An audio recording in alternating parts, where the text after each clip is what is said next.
My name is Sean McCann, and I'm a partner and trial lawyer at BD&J. My name is Jesse French, and I'm a partner at BD&J. Our client, she worked a job where she would get up early in the morning, she'd go to work, she'd work as a laborer until the afternoon. She was driving her minivan to work that day. She got to a green arrow left turn. She was third in line.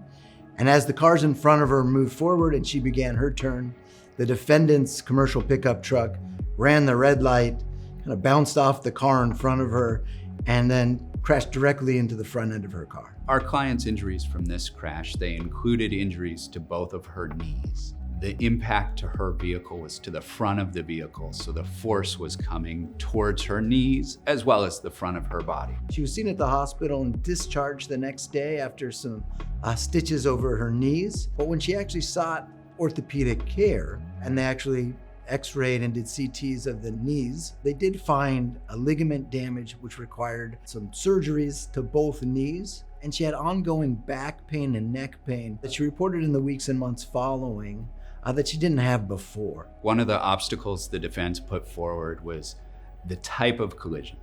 It was a ricochet type collision. Because there were multiple vehicles hitting at different angles, spinning around, etc., it took us a while to get our mind around how the vehicles all came in contact with each other and came to rest where they were. So using a visual aid or an animation was what we decided to do to solve this challenge of showing how this actually happened.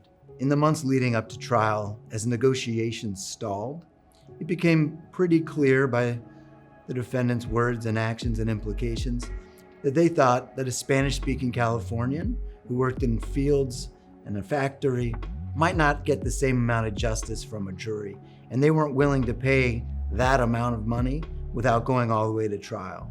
Here at BD&J, we think that every Californian, every American deserves the same amount of justice, even if they work in our fields and factories, even if they speak a different language, or they come from a different country. So we were willing to put up the money, the time, the effort, and the resources to take our client all the way through trial.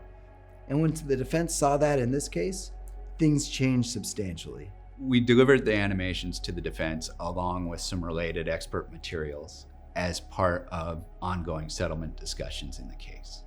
Delivering that package, animation plus expert information to the defense, it really did help move the case forward. We were at a low seven figures number.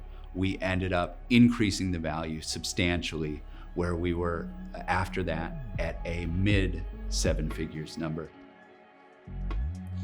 Animations are really helpful for trial lawyers and explaining to 12 strangers difficult or complex situations, whether it's medical, where the terminology and anatomy can be new and confusing, or collision sequences, when we're trying to rely on the imagination of 12 untrained people.